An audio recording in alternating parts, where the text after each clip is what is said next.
Et nous voici pour une nouvelle preview. On va parler pirate avec le Crossbone X1, une version Kai qui lui est paru en 2014.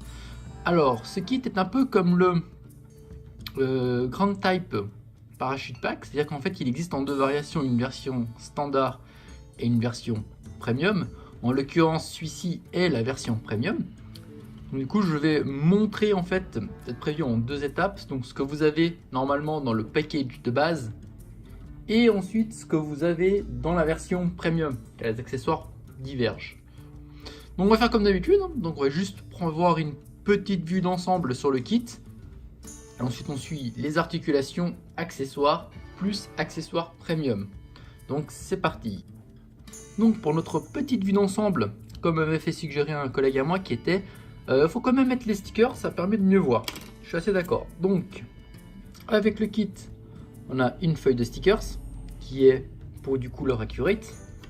Dans ces couleurs accurate, on retrouve bien évidemment les yeux ici, en vert. On a le logo des Crossbone Vanguard, les petits thrusters gauche et droite, dont chacun ici. Donc en gros, il y en a deux par petite palette, dont également deux sur les genoux, ce qui conclut en fait à peu près l'intégralité des stickers. Oui, effectivement, il y en a encore deux ici pour obtenir le bleu des épaules. Donc en termes de couleur accurate, c'est pas ouf. J'ai déjà vu pire, mais c'est pas ouf. Il y en a deux que j'ai pas mis parce que j'avais essayé puis ils tiennent pas super bien. C'était les deux qui vont en fait sur les Gatling, ici et ici, qui sont simplement des stickers, comme celui-ci en fait, sont jaunes avec un petit trou au milieu pour les Gatling. Après, en soi, ça c'est pas très compliqué à peindre, simplement car c'est une pièce à part, donc ce qui est assez pratique. Donc sans plus attendre, on va quand même aller checker déjà un petit peu les articulations. Donc pour la tête, au plus haut, au plus bas. C'est sur un ball joint plus standard, comme ceci. Voilà. Les bras pivotent sur eux-mêmes. Au plus haut, voilà, hop, les abdos. Le bras au plus haut, on ne peut pas monter plus haut. Faudrait magouiller comme ça. Mais bon, c'est pas très joli. On a une double articulation sur l'avant-bras. Ceci. Comme vous avez pu voir, les abdos, mais pas beaucoup. Les set skirts, quant à elles, sont normalement ensemble, mais le manuel stipule qu'on peut les couper pour en avoir une de chaque, avec des mouvements indépendants. Le side, du haut en bas, on ne peut pas faire plus. Les jambes, ça c'est le plus haut. Ça, c'est le plus loin derrière, vu que ici derrière, ça ne bouge pas. Voilà. Sinon, double articulation sur la jambe, très bien. La protection sur la cheville ici a un petit peu de mouvement. C'est le même système qu'on retrouve sur le 78-2 et une Grand Type, donc c'est simplement un... Voilà. C'est simplement une pièce comme ceci qui vient simplement se mettre dans le trou. Rien de très simple, mais c'est assez efficace. Le pied, pas plus, pas moins, pas plus d'articulation. On peut bien évidemment faire le 360.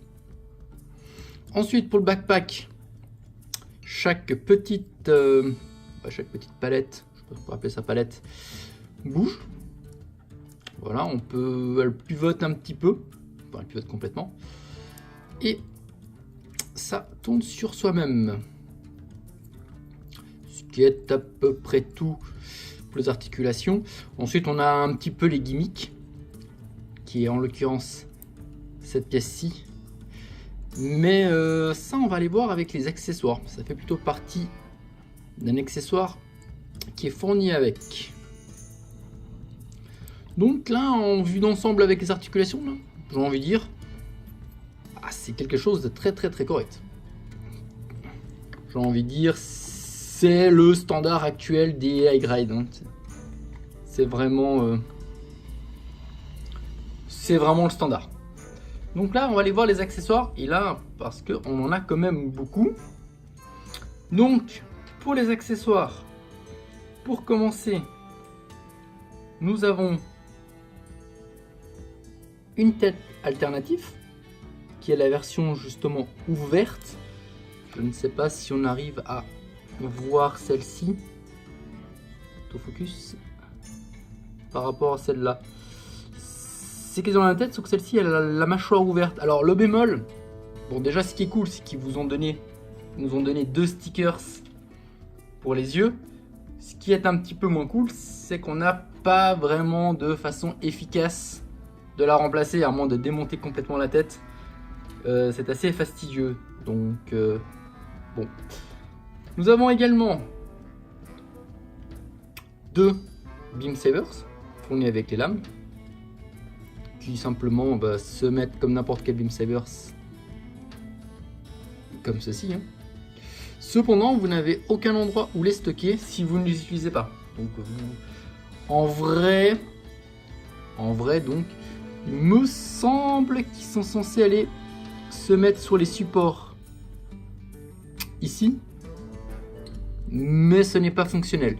Alors, je n'ai pas la version Master Grade de ce kit. J'ignore si dans sa version Master Grade cela est faisable ou si c'est autre chose. Nous avons également le Beam Gun, hop là, qui est comme ceci, pistolet d'époque. Hein. Voici aussi. Il me semble qu'il s'appelle, c'est le Zambuster, voilà, Beam Gun Zambuster.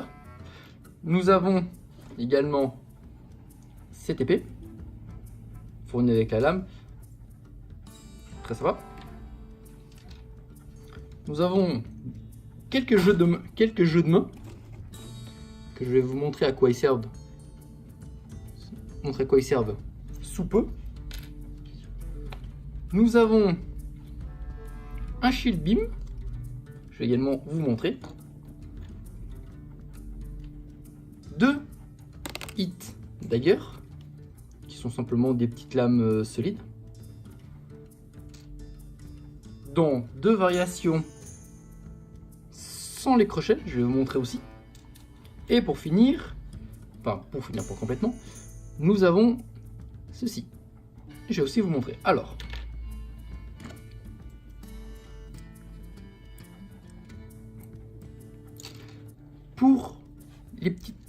pour cela, en fait, c'est juste des choses qui vont se mettre sous le pied, tout simplement comme ceci. Donc, pour donner un kick, ce que vous voulez, pour finir quelqu'un au sol, ça sert vraiment à ça. Alors, je ne vois pas trop l'utilité d'avoir incorporé ça. C'est joli, mais je pense pas que les gens vont vraiment l'utiliser. Pour le shield, alors le shield simplement, là on a les connecteurs, puis vient simplement se fixer sur l'épaule, sur le coude, condition que je trouve, voilà, comme ceci. Voilà. Donc après, comme cette pièce est légèrement amovible, vous pouvez simplement choisir plus ou moins l'angle dans lequel vous souhaitez vous défendre. Simplement. De plus, cette pièce, pas ça, mais peut simplement se démonter comme ceci. Voilà, ce qui vous permet de faire cette pose. Donc c'est simplement les petits trucs sur les coudes, là, qui simplement sont amovibles.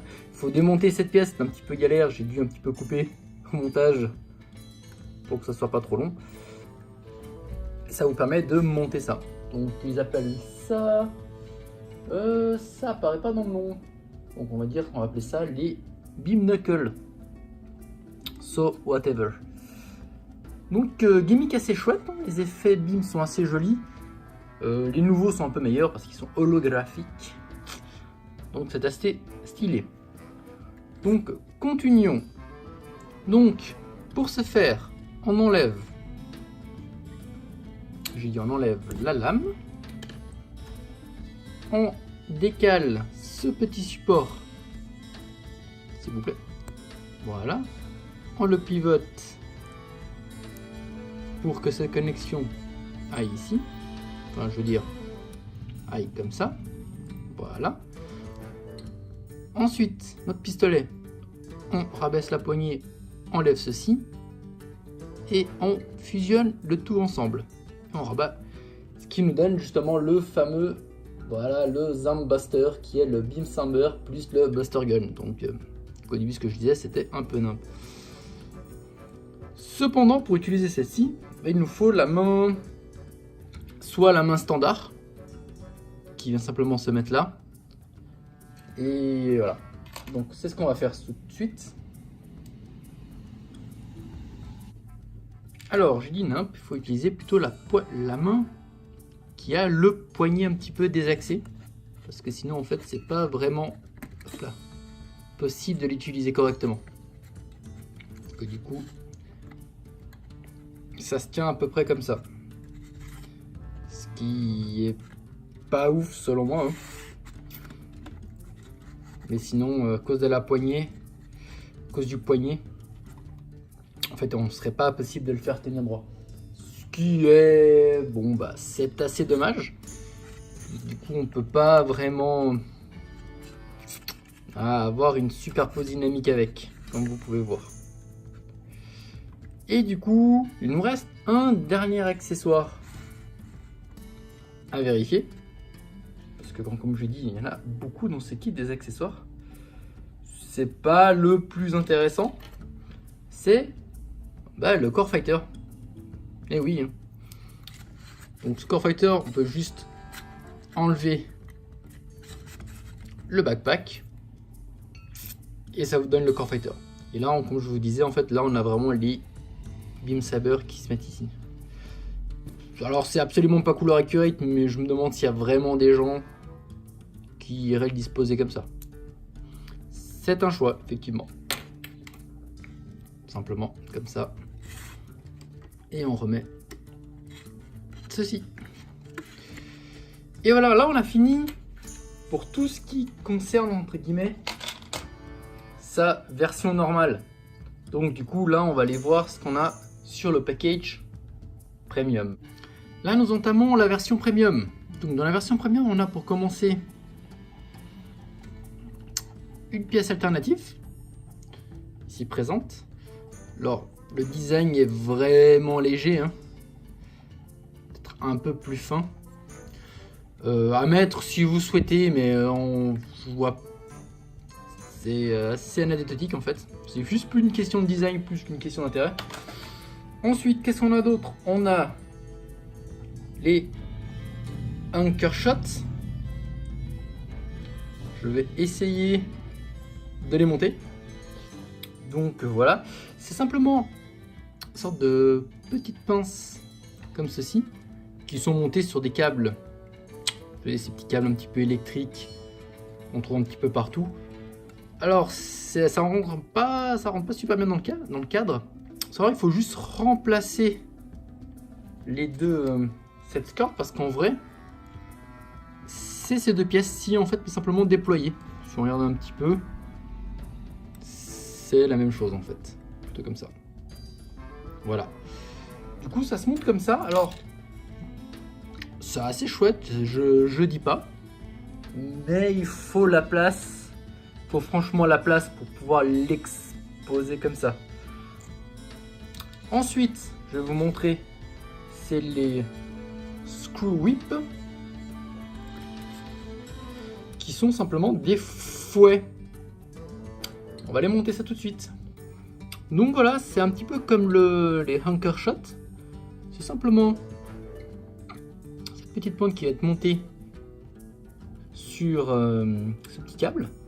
Ça se met facilement, c'est simplement comme les Beam Saber. Ça se glisse Ça se glisse simplement dans la main. Alors c'est des fouets. Ceux qui ont joué à des jeux tels que Gundam Versus savent à quel point ce truc est assez dégueulasse. Quelque chose que je n'ai pas mentionné, c'est sur les Anchor Shots, vous pouvez très bien couper ici et avoir un Anchor Shot actif et une front skirt normale. Vous pouvez le faire. Je ne l'ai pas fait simplement parce que j'y ai pensé que maintenant. Mais vous pouvez. Et ça sera tout là pour l'instant au niveau accessoires. Et nous allons arriver entre guillemets sur ce qui fait que cette version premium a un intérêt quelconque. Et ça, je vais vous le montrer tout de suite. Et voilà donc le dernier accessoire. Et oui, c'est le ABC Mate, le Anti-Beam Cloth, que j'ai essayé de mettre au mieux. Parce que franchement, il n'était pas évident à mettre. La déception, c'est que c'est simplement une petite feuille de vinyle. Rien de plus banal. Après, ça justifie sa version premium. C'est seul à vous de juger. C'est vrai que c'est complètement très cool. C'est vrai que c'est franchement sympa. Après, voilà, c'est du vinyle, c'est cheapos. Mais voilà, je suis à moitié déçu, mais je m'attendais déjà pas vraiment à grand chose en vrai. Mais sachez toutefois que j'ai pensé à faire un petit PDF sur lequel vous trouverez un scan de la cape plus une page du manuel d'assemblage. Comme ça, vous pouvez imprimer et découper votre cape dans le matériau qui vous semblerait le plus approprié, que ce soit de la toile, du tissu ou bien autre chose, et avoir votre propre cape si toutefois vous optez pour la version normale du X1 qui n'incorpore pas la cape, ou si vous l'avez déjà simplement, hein. Du coup, moralité de la chose, est-ce que ça vaut quand même la peine de foutre 30 $ ou plus sur cette version premium? Bah malheureusement absolument pas, sachant qu'au moment où je ferai cette vidéo, Bandai avait annoncé il y a quelques semaines voire mois en arrière une version RG de ce dernier, ce qui annule complètement l'intérêt d'acheter celui-ci. Toutefois, comme je dis, vous pouvez opter pour sa version standard qui coûte à peu près une dizaine de $, et télécharger le fichier PDF et vous faire votre propre cape. Sachant que là, tel que vous le voyez actuellement, tout est fourni dans la boîte, excepté la cape. Et si toutefois vous vous posez la question, est-ce qu'il est grand? Ben là, vous le trouverez à côté du jack de gars. Donc effectivement, il lui arrive, si je puis dire, à la cheville, hein. Ce qui est assez ironique, bien évidemment, vu que il fait littéralement le double de sa taille. Donc voilà, pour conclure, kit très chouette, plein d'accessoires. Malheureusement, trop cher, actuellement trop cher pour ce qu'il propose, sachant que le RG arrive bientôt. Donc sauf si vous tombez dessus, j'ai envie de dire à très bas prix, ou à prix vraiment très correct, optez plutôt pour sa version standard qui doit coûter 12-13 $, ou attendez la version RG. Donc c'est selon moi le plus judicieux. Donc voilà, j'espère que ça vous aura plu, voire occupé un moment. Donc je vous dis à bientôt pour une nouvelle vidéo sur je ne sais pas quoi. Allez, à bientôt.